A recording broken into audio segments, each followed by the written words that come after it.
Quand on se pose la question de la confiance, c'est que quelque chose a été défait. Et par exemple, dans la période de la Révolution française, quand Saint-Just s'interroge sur la confiance civile, c'est après la terreur et quand il a une conscience assez vive que quelque chose s'est défait. Donc il parle de la terreur qui a blasé la société comme les liqueurs trop fortes blasent le palais.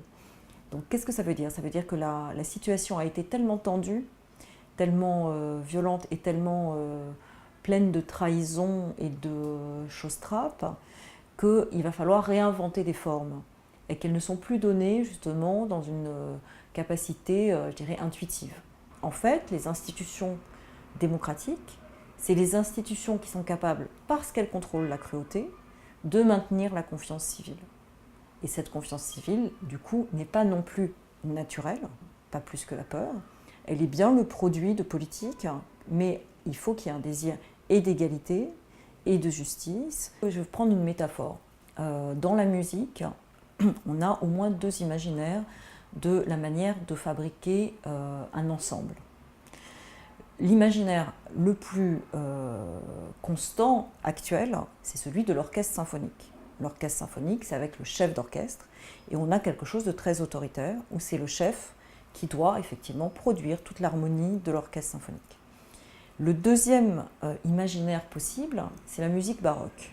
La musique baroque, c'est une conception où l'ensemble est constitué d'individus qui doivent s'écouter, qui savent ce qu'ils ont à faire ensemble et qui doivent s'écouter, et qui vont produire cette harmonie par l'écoute réciproque, et qui, dans cette écoute réciproque, vont être capables, à certains moments, de laisser la place à un des musiciens pour qu'il puisse improviser.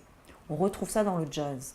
Ces deux imaginaires, ceux où il y a un dialogue entre les musiciens qui permet de produire une harmonie sur des groupes qui sont certes moins vastes qu'un orchestre symphonique, c'est quelque chose qui n'est pas du tout autoritaire. Et ce n'est pas un rapport de force, c'est un rapport d'écoute.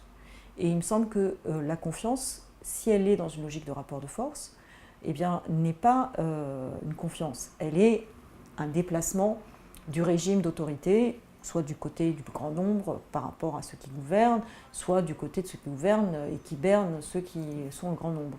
Mais l'idée d'une surveillance réciproque, de conseil et de capacité à se parler, c'est la question de l'écoute et c'est la question d'entendre la voix de l'autre et être sensible à l'autre. Et il me semble que de ce point de vue-là, c'est une question qui est beaucoup plus fine et qui est beaucoup plus complexe à retrouver. Le choix qui est fait aujourd'hui par beaucoup de monde, c'est de chercher quelqu'un qui les protège et qui les finalement exonère de cet effort qui est un effort à la fois intelligent et sensible, ce qu'on appelle au XVIIIe siècle la raison sensible. Se donner à un leader, c'est une manière de renoncer à sa propre liberté et de ne plus avoir à se poser la question de la confiance parce qu'on l'a déposée entièrement dans un individu qui est le leader. C'est le contraire de la liberté. Donc c'est choisir d'aliéner pleinement sa liberté pour pouvoir ne plus ressentir ni la peur ni la confiance civile. Donc il y a quelque chose dans la confiance qui suppose une certaine conception démocratique. Si aujourd'hui on se pose la question de la confiance, c'est qu'il y a quelque chose qui a été un peu perdu du côté de la démocratie.